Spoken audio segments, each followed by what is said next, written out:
என் பொண்ணு பர்த்டே அன்னைக்கு காலையிலேருந்து எதுவுமே வந்து சாப்பிடவே இல்லைங்க. முந்தா நேத்து நைட்டு தான் ஊர்லேருந்தே வந்தோம். நேத்து தான் பாப்பா பர்த்டே. எதுவுமே செய்யக்கூட முடியல. லேட்டா வந்ததுனால பாப்பா கேக் கூட வந்து ரெடி பண்ண முடியல. ஏதாச்சும் செய்யலாம்னு சொல்லிட்டு நினச்சிட்டே இருந்தேன்.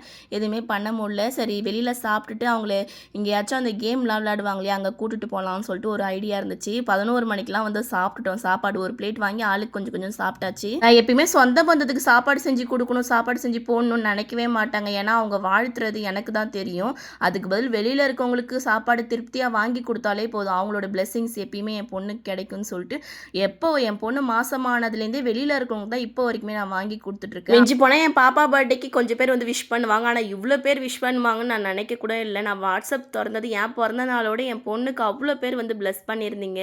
அதெல்லாம் பார்க்கவே எனக்கு ரொம்ப சந்தோஷமா இருந்துச்சுங்க. நான் அவங்களுக்காக எதுவும் பண்ணது கிடையாது.